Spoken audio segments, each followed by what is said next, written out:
the birthplace of the Bohemian Revolution from Cowick 591 Studios.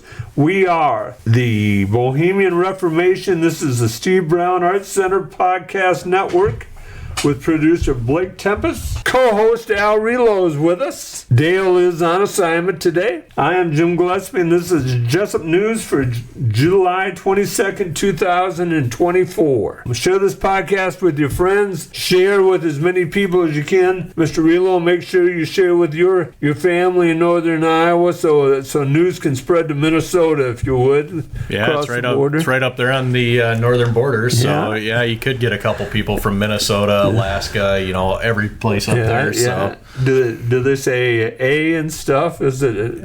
We don't say A, but right there in Minnesota they do. They're wired a little backwards. Yeah, I understand. If a man and woman get divorced, if a brother and sister get divorced in Minnesota, if man and woman get divorced in Minnesota, are they still brother and sister? Yes, they are. Okay. All right. Tonight we talk about the industrial tech program at Jesup High School with Al Ruehlow. We'll talk about old friends and their value. We discuss the Trump shooting. We talk about the rules of the Jesup Splash Pad, Jesup News, Littleton Free Watermelon Day, and other upcoming events inside the Steve Brown Arts Center. We have our weekly update, and we look at the Steve Brown Arts Center a little bit more in detail. The Steve Brown Arts Center is a 501c3 nonprofit organization that has a vision for artists, young and old alike, to have the opportunity to better themselves while helping to build the skills of those around them. It will be offering community programming starting in Jesup before expanding to neighboring communities. Programming will include the Community Speaker Series that Dale's been involved with that will showcase existing creatives who reside within the community, as well as a pop-up series that will spotlight and partner with local businesses, provide opportunities for community engagement. Remember, at the end of the day, artists will be offered accommodations and studio space in exchange for a contribution of labor and maintenance of the buildings and the grounds. So let's get to it here. Tonight, Al Ruehlow is with us. He is the industrial tech teacher. Is that the title, industrial tech? Industrial tech shop, whatever you want to call it. Okay. I'm not too fussy. The politicians might get a little worried about it, but the physical education teachers would get mad if you called it Phi-Ed. So I don't get too worked up about it. All right. It's shop. All right. It's wonderful is what it is. So we want to talk about shop. There's a lot to talk about. We're getting a new shop space here in Jesup. We want to talk about that. We want to talk about your family. We want to talk about a grant that you received, how you've put your label on industrial tech here in Jesup, and we want to talk about how you've redone a home in the area. So let's start with tell us about your family a little bit. How many children do you have? Tell us who you're married to. My family, I've got my wife Lindsay. We've been married for 7 years now, 8 years. I don't know. She's the one that keeps track of all that stuff. She's originally from Grundy Center. I'm originally from Osage. I moved down to Independence, got married, and now we've got 3 kids, Melanie, Tucker, and Tyson. So they're all going to school here at Jesup and love it. So how old are they? How old is Melanie? Melanie is 12, Tucker is 9, and Tyson is 5. Wow, where do the years go? Oh, they fly. Yeah. Time flies when you're having fun. It does. And what's Lindsay do? Lindsay is a nurse right now at Allen. She just graduated with her RN, so she works on Ford Medical at Allen. Okay. Let's talk about your profession. How did you get into industrial tech? How did I get into teaching shop? Well, it all started at a young age when I'd get in trouble at home during the summer. My punishment was to go and hang out at my grandpa's. And my grandpa, he was a cabinet man or a cabinet maker. did construction, did all that kind of stuff. So him being retired, I got to go spend my days there because that was a huge punishment, which for me, it resulted in going to Hardee's twice a day to have coffee with the old guys and, just doing a little bit of work every now and then. So that's where my love for construction kind of started. After a while, my grandpa, he died of lung cancer, and one of the things that I asked him was, Grandpa, if you could do it all over again, what would you do? And he told me, he goes, I'd probably go be a shop teacher. And I said, why would you do that? And his comment to me was, when you build a house, you impact maybe 5 people with that building of the one house. He goes, if you can teach a skill, you will impact a lot more than that. So that always kind of stuck with me. I originally went to NIAC to do construction. Didn't really like working out in the cold in the winter. It kind of sucked. I don't like heights, I like being on the ground. So I figured, I'm going to learn as much as I can about construction, welding, manufacturing, all that kind of stuff, so I can teach kids to enter a trade. So that's kind of how I got my start. Looking back at it, my dad, when I said, hey, I got to go to UNI to become a teacher, he was old school. He left his house, went to work, and he's worked the same job. He could not believe that I had to go to school for 4 years to be a teacher. So, that was just mind-blowing to my parents that, you got to go to school for 4 years to be a teacher, And here I am now. God, I don't even know how many years I've been in school after my master's and all that stuff. But, I just keep going to school, show up and keep going. What is your master's in? My master's, oh geez, that's a great question. Educational leadership, I believe. So now, if I remember right, there were 2 other teachers that took the same program with you at the same time. Yep. Who were they, and how did that work? The 2 teachers that took it with me were Dwayne Foster. He was a special ed teacher at Jesup. He's actually now at Wapsie Valley, his hometown. And Tim Sauer, he's the phys ed teacher, middle school health at Jesup. We took it all at the same time. It was a 2-year online program that we just had to do, and it was a lot of writing papers and things like that. But being a shop teacher, everybody knows that I'm very intelligent, so we were able to pull out 4.0s, me and Sauer, the PE teacher. So if any of you guys are looking at resumes, we are both A's for our masters, so that's 4.0s. Cool. So neat. Yep. What college was that with? That was through Buena Vista. Okay, through BV. So after you got what jobs did you work during the summers as you became a shop teacher? Starting off right when I was in high school, I worked for the Park and Rec mowing, maintaining parks and things like that. When I went to NIAC, I got an internship with a local construction company in Osage, which was Brum Construction. Worked there for 2 years. Then when I went down to UNI to do my schooling there, I worked for a company out of Tripola. It was called KLT Construction.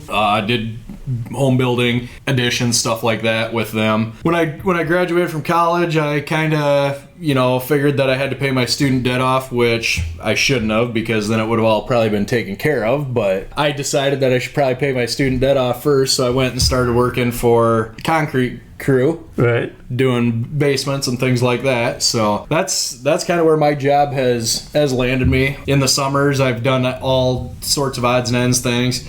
I've worked at Gator for a couple summers through an externship and learned a little bit more about manufacturing and what that has done around here, and then just do some odds and ends construction jobs. So have you paid, just out of interest, did you get your school loan paid off already? That's great. That's incredible. That's so good. I had to pay those off right away because I knew that teachers made, I don't remember what it is, $1 million per year. So I knew I wasn't going to get rich teaching, but right. I figured that I better get them paid off before I start. Yeah. This is Steve Brown Arts Center Podcast Network. We're here with Al Ruehlow, the industrial tech teacher at Jesup High School. So there's a lot going on in the industrial tech area right now at Jesup. What are they doing up? So right now up at the school, we passed a bond to build a new industrial tech, ag, and it'd be an auditorium.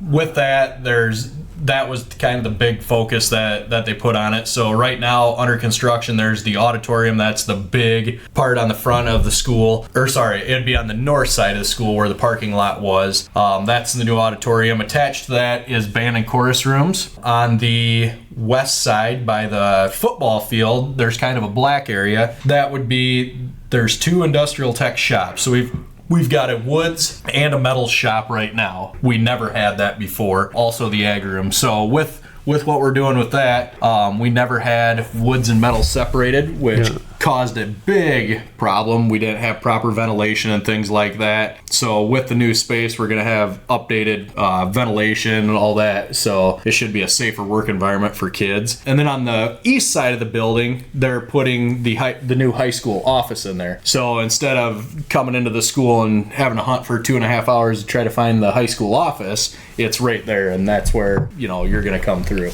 So are they going to pave the parking lot to the north of the classrooms there? From what I've been told, which that's just what I've heard, they're going to asphalt that. Oh, okay. So that'll be very nice. But with this project, there's so much that's been done with this. They had more middle school classrooms that they added on to the south. They're redoing the art rooms. So the art rooms are going to be made a lot bigger. They're going to move the special ed rooms and just a lot of different projects that they're doing with this one. So it's kind of cool for, like with the kids that I have, we'd always do walking tours. Larson was kind enough to let us come out. Right. We'd have to put the hard hats and all, the safety gear on, but they were able to take us out and show us what was going on in the project. So, like from the outside, you don't see a lot of progress going on, but you get in there and you see there's 5 boom lifts in there. There's a ready mix truck parked inside the auditorium because they're pouring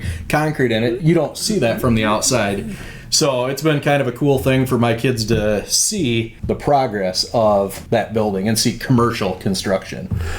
Let's say there's 60 students that graduate each year from Jesup. Of those 60, how many do you think go into the industrial tech craft? Just a speculation. I would say, so what I always consider is trade, and trades is using your hands to do something. Mm-hmm. That could be a lot of things. That could be nursing, dental hygienist, things like that, manufacturing. But I did a little bit of research in the last, I've been at Jesup for, this will be 12 years, but the last 11 years of the kids that have gone through my program for 4 years, 96% of them have gone into the trades. Wow. So that's pretty cool to see that. It is. That's one of the things that you and I have talked about this before off camera about we don't push as teachers. We not necessarily push, but guide enough students into that area. Yep. As we should. Yeah. And, like if the kids want to go out and make money, they're going to make more than I am as an 11th year teacher or 12th year teacher going out and just doing some manual labor. I tell you, I run into a number of your former students that just make me so proud. Keaton Roscovius, I ran into him at Walmart recently, and he is in the electricity down in Cedar Rapids. He has his own cement business. He doesn't fear work. That's the way a number of your students are. They're not afraid to work. They're not afraid to fail. Right. Which is neat. Yeah, it's cool to see, like looking back, I've got students that work on tractors, work on diesel motors, electricians, concrete, manufacturing, work, there's so many jobs out there and opportunities that kids can go to, and there's enough work out there for everybody. Right. So that's cool to see. One of the big things that Elson had going was he had the construction program, and he did a really good job with that. But for me, construction's just one part of it. There's a whole bunch of other jobs out there that need supported, and that's kind of how I've taken my whole classes, welders, machinists, construction workers, concrete, there's so many different trades that you can enter, It's just what you're passionate about. And that says a lot about your program. It says a lot about our students. So what are the classes you teach? So right now, I teach industrial tech 1 and 2, and that's basically just a introduction class to everything. So we do some woodworking, we do some metalworking, we do some CAD, some 3D printing, just a lot of basic knowledge stuff. So they get all their safety tests done, so that way they're familiar with the tools. Then from there they can go into construction. So construction in there, we build model houses and things like that. Teach them the residential construction process. From there, they can go into woods, which is more fine woodworking type of projects. So they get a little bit finer detail work with that. They can also, from after industrial tech, they can go into metals and welding. So that's where we start with the stick welding. We do some oxyacetylene, fuel welding, things like that. Sheet metal work, tap and die, just a lot of different skills that they're gonna need to know. Right. After that, we go to machining and CAD and SolidWorks. So we basically try to do a little bit more with the manufacturing side of it. We do some milling, and that kind of stuff. 3D printing, a little bit of coding, but not enough yet. But that's kind of some of that type of stuff that we do. From there, they can go into advanced tech. So advanced tech, basically, they've taken those introductory level classes, and they can then take and make their own project. So let's say they go through the metal side of it, they can do welding projects or whatever metals projects they want. If they do the wood side and they really find a passion in that, they can do woodworking projects. So that's advanced tech. And then there's also, I taught the Hawkeye welding class, which I don't affiliate that with Hawkeye anymore. I just kind of teach the same principles, but that's all MIG welding. So it's all wire welding, and they do every position in that, and that's kind of what they do with that. Well, you've had a number of people go down to, is it Missouri or Yep. Kansas for to go to welding school? Yep. How many kids or students have you had go down there and do that? I know of at least 5 so far that have gone down to the Missouri Welding Institute. We had a student last year that graduated, and I believe he went out to Wyoming to their welding school. So kids are finding a liking for welding, and it's kind of neat to see that. Yeah. So. Yeah. It pays well. I think it's a little safer than it used to be. It's a little more respected than it used to be. It's all over TikTok, so they see it all the time too. So there you go. You've used your skills when you bought a house recently. Tell us, although we won't give up the exact location of your home, you bought a older home outside of Jesup and modernized that house. Tell us all that you did to that home. So November 2021, my wife called me after work one day and said, "Hey, I found this house that I want to go look at." Well, I lived in a brand new house in Independence for 10 years, and my wife showed me a picture of this house, and I said, "What are you thinking?" After going out there and kind of seeing it, I am not meant to be in the city, so this was 3 acres just south of Jesup, in the woods. House was built in like 1976, and it was in need of a lot of repairs. So with that, did a lot of construction with it, re-siding, new windows, kind of redid some of the interior of it. My wife got the kitchen that she's always wanted. I'm still waiting for the shop that I've always wanted, but someday that'll come. But yeah, we have basically done a full remodel of it. Yeah, it's been crazy. It's amazing what you've done. You know, the inside and out is brand new from what, you've been kind enough to show it to me. You've made it a mini farm for your children. You have ducks and chickens, and yeah. You've got 2 dogs now. We've got a ton of mosquitoes, so we just added those to the farm. You've raised a herd of mosquitoes. You've taught your children to hunt and to to fish, to trap. It's living in the country is a wonderful thing. One other thing I haven't asked you about, I forgot to ask you about. Recently, you received a nice grant in your department. What was that about? Yeah, I applied for a grant with the help of Kara Backus, which is she was the connector teacher at the school, and she helped me write a grant for the Buchanan County Foundation. And we wrote a grant for a metal shear, which is an iron worker, a lot easier for kids to use, blades don't break and things like that. So we're trying to get better equipment so that it's more in line with what manufacturing has.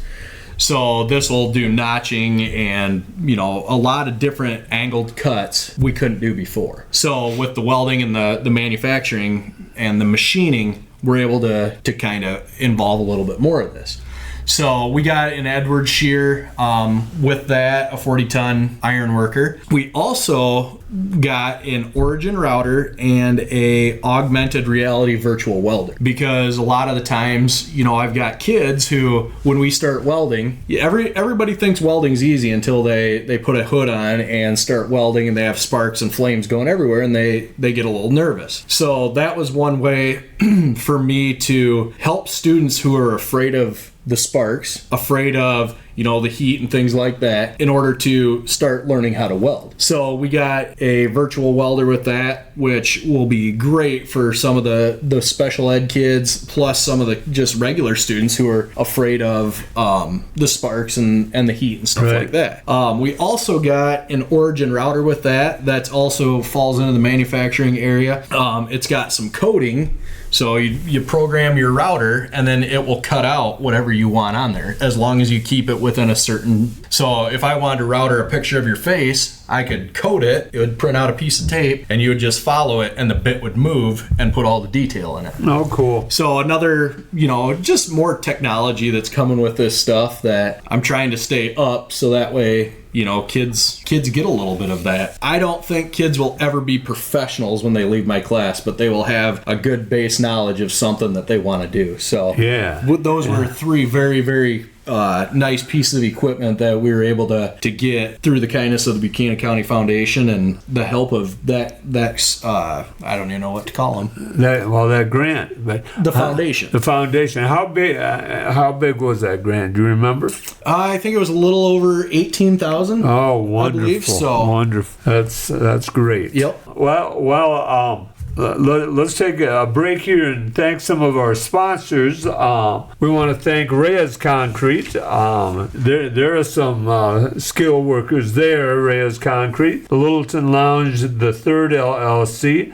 Littleton Chatham Historical Society, Laces and Independence, Joe and Judy Olson, Independence Bulletin Journal, Derek's Repair, LLC, there's another skills man, Keith Bickert, Jacobson Fabrication Repair, another skills man, Even Events and Rentals, Thomas James, Boyd's Food Truck, Mickey D's Pizza and Lobster, Dream Chaser Acres, Bobby Leach and the Farm Bureau Financial Services, M&M Bakery in Lawrence, Kansas, and Innovative Wealth Management run by Zach Knutson down here. All of those are sponsors of the Jesup News here. I was giving you a hard time about the top 5 tools that you need. I have a list of top 5, starting 5. I'll give you my top 5 first, give you a chance to bloviate a little bit, give you a chance to think.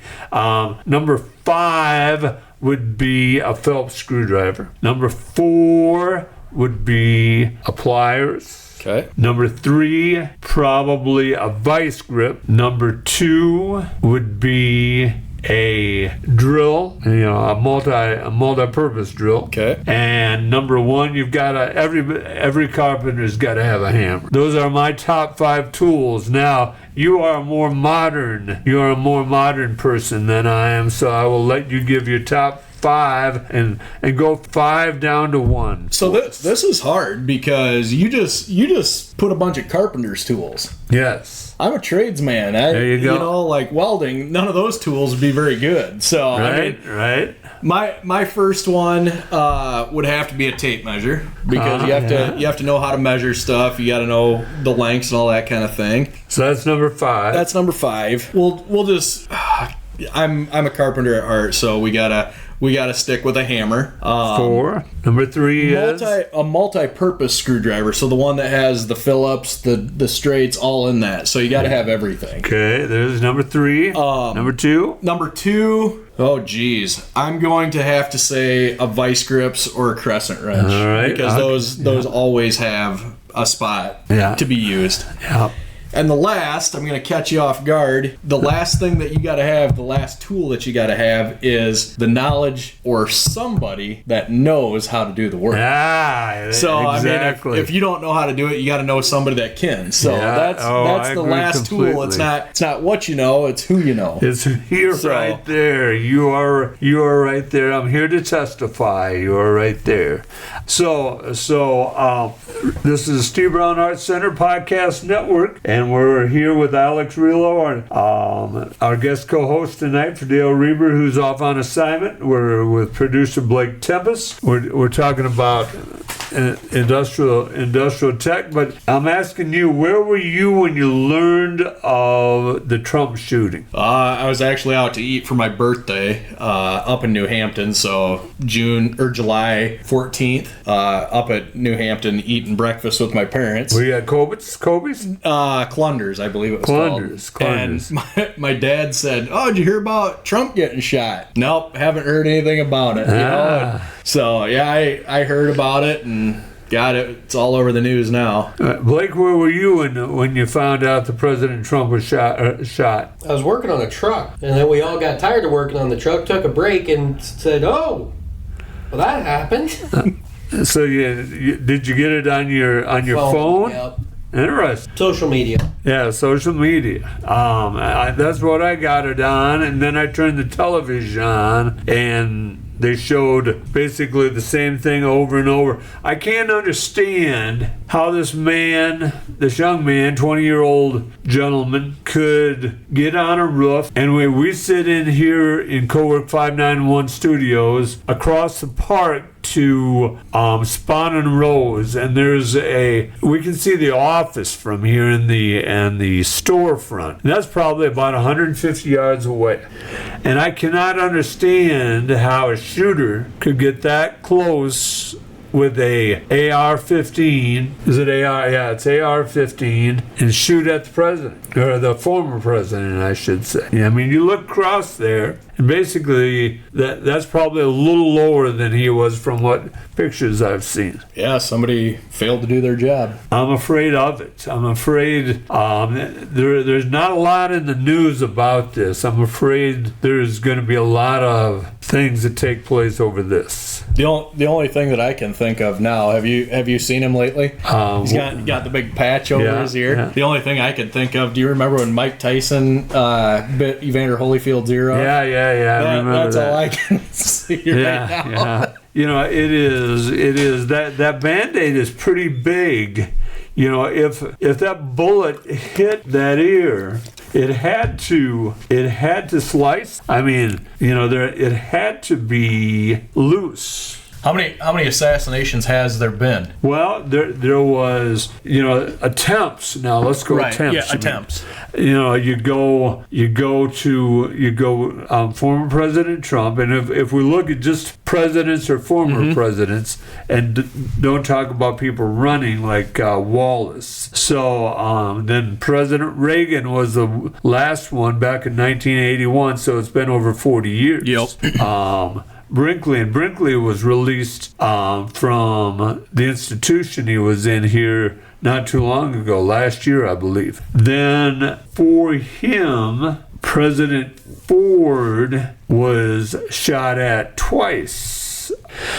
And then you go to John F. Kennedy, who was shot down in Dallas. Then you go back to the Bull Moose incident where Teddy Roosevelt was shot. He had a metal glass case in his coat pocket. The bullet hit that metal glass case, and he opened it up, showed him, and he said, "Strong as a bull moose."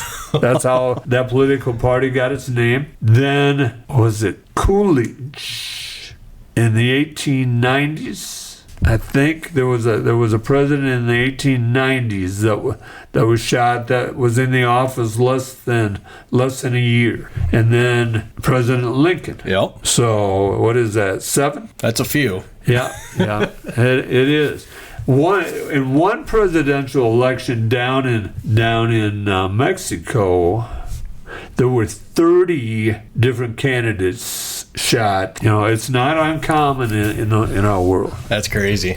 Yeah. This is Steve Brown Arts Center Podcast Network. Mr. Ruehlow, have you had your children to the Jesup Splash Pad yet? I have not taken them yet. My wife, I think, has taken them, but I sure as heck haven't. Okay, all right. So they're. I see that they came out. They came out just as with some reminders. And the city's asked me to remind people we're not supposed to have dogs in there. They don't want to clog the water system up there in the splash pad area. You're not supposed to have sticks and dirt in there and stuff. They don't want to make a mess of it. Not supposed to be hanging on any of the equipment because they don't want to break it.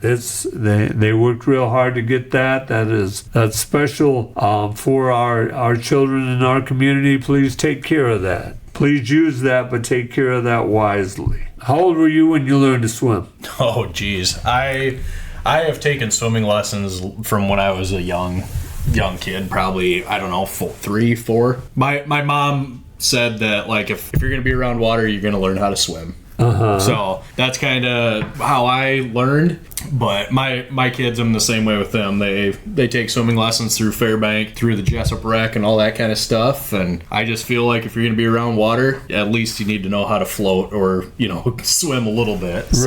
Right. So, yeah. I started when I was 4 or 5, hated it so bad. And by the time I was 11 or 12, I loved to fish. And I would go fishing with my friends. And one morning, my mom woke me up and said, "You're never going fishing again unless you learn how to swim." So to her credit, though, she set up private lessons with the Cresco pool. Our neighborhood ran the pool for years. The kids that lived in our neighborhood always got their lifeguard license or whatever it was. And so it was always brothers or sisters or my friends that ran the pool or ran the concession stand at the pool. And so by then one of the sisters of one of my friends taught me how to swim. Okay. So and by the time I was an adult, I loved to swim. And matter of fact, I loved the Jesup pool when we had it. I would get in there and tread water for an hour for exercise. I never got to see that pool, but I did see it when it was a wrestling room. Yeah, so they had the wrestling mats on the bottom of the pool. That's what I remember of the Jesup pool. Right. Yeah. It was water was warm. It was wonderful. Kevin was responsible for the what do you call it, the chlorine the in there, and all the that chemicals in there, and that was a tough job. When I was a child, it was not uncommon for young people to die putting those chemicals in the pools in the state of Iowa because they shouldn't have been doing it. They have to be good at that, and that's why they make them take programs now. Yep. But with those credentials that you have for swimming, sounds like you could be the head lifeguard down at the splash pad. Yeah. I don't know who's in the who hires for down there, but I'll make sure that they know that you're willing to be the head lifeguard down there. And well, thank you. Now, and that's the other thing. They don't have a lifeguard on duty there, so that's the other thing. So they'd like to ask when you have younger children there that you are there with. Yeah. So it makes a heck of a lot of sense. You spend all that money, you don't want it to be wrecked. No, that's right. And just stupid stuff. It causes stuff to go to heck. So yeah. Don't forget this weekend. It's here. This Saturday is the Littleton Free Watermelon Day in Littleton, Iowa. It starts at noon and goes to 8 o'clock. Saturday, July 27th, 5 days from today. Don't forget, we have the music of the McBrides from 12:30 till 2 o'clock. We have Bell Bands and Powers from 2 until 3 o'clock. We have the Bad Habits Band from 6 until 8 o'clock. We have 2 venues. And as always, thanks to Mayor Even, who runs the Even Events and Rentals, for providing the tents and the awnings and the stages for that at no cost. We have 5 artists this year. We have Daryl Steege, a machine woodworker. We have Helen Hunter, a watercolor artist. We have Tommy Teeter, a flint napper, who I know that you want to see his work, Mr. Ruehlow. That excites you. We have John Casey, an oil-based painter, and we have John Decker from Independence, a color pencil artist. Food vendors include Mickey D's Pizza and Lobster, Boyd's Food Truck, Totally Rolled Ice Cream from Northeast Iowa, Free Watermelon from 1 until 2 o'clock. Hold your fingers up. Notice that Mr. Ruehlow has all 10 of his fingers. He will be one of the people cutting watermelon up this year, along with Mr. Strabler. We will have watermelon from 1 to 2 o'clock, and again from 4 until 5 o'clock. Are all the watermelons raised this year? Or are they going to make it? They aren't. They aren't. Although I might. I'm going to try again. I didn't get a chance to go out to the auction hall yesterday and see if they had any. I ended up having to work, but I will check the auction hall Friday and see if they have any. Okay. Hopefully we got a couple watermelons. Yeah. God, it's gonna be quite the watermelon days if we can't get any watermelons. That's right. We have mule rides this year from the Kittners, and we also have some kid games. The mule rides are from 1 until 3, and the kid games go from 3 until 4. These are all presented by the Steve Brown Arts Center, and sponsors include Littleton Lounge, Reyes Concrete, Littleton Chatham Historical Society, Jacobson Fabrication Repair, Dream Chaser Acres, Mickey D's Lobster, Keith Bickert, Laces, Thomas James, Derek's Repair Shop, Even Events and Rental, and the Independence Bulletin Journal. So that's this Saturday. We are also excited to talk a little more about the artist in residence that we just added, the first ever artist in residence that the Steve Brown Arts Center added. He is an artist from Independence. His name is Tim Kimmerer, and he is going to be on the air 2 weeks from now. But here is Tim's biography. Tim Kimmerer grew up and graduated in Cedar Rapids, Iowa, and currently resides in Independence. He is a self-taught artist and has been showing and selling work for nearly a year now. Tim's styles includes and incorporates a range of techniques such as folk art, abstract, landscape, and still life. He has exhibited his work locally and has a presence online. He is an artist in residence, Steve Brown Arts Center, and you can see his artwork on TK's Art on Facebook. That's TK's Art on Facebook. Some of the other events that are upcoming in the Steve Brown Arts Center are, let's see here, obviously the Littleton Watermelon Day this weekend. August 3rd, Tim Kimmerer will be at the Jesup Farmers Market selling his artwork. August 7th, we will interview Tim on the podcast. August 8th, we will have a youth talent show in the Land of Corn Pavilion from 11 until 12:30. At that same time, there will be lunch in the park. That's August 8th. August 9th, we have the end of the summer event at the Buchanan County Tourism Center from 4 until 6. With Emily Ann Bauer singing and playing her guitar. Emily's from Omaha, and you may have seen Emily in our first live broadcast that we ever did on the Steve Brown Arts Center podcast network here. Blake did a wonderful job of airing that back, I think it was in March, was it not, Blake, or was it February? It was late winter. Yep. Yeah, I remember that much. Yeah, it was great. She's very good. We will also have some local artists showing that day.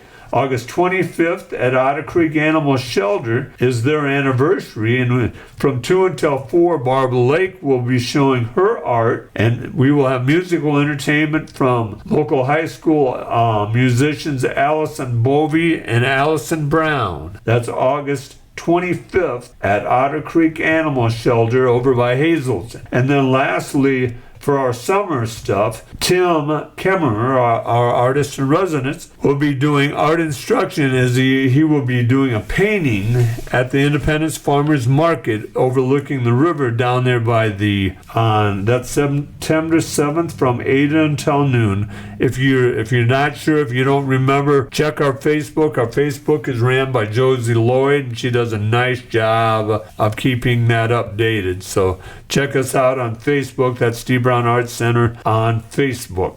The Steve Brown Arts Center is fortunate to have had some wonderful board members. Alec has been a board member for us. Karen Masteller, Brody Vogel, Dean Youngblood. Many of those terms have ended.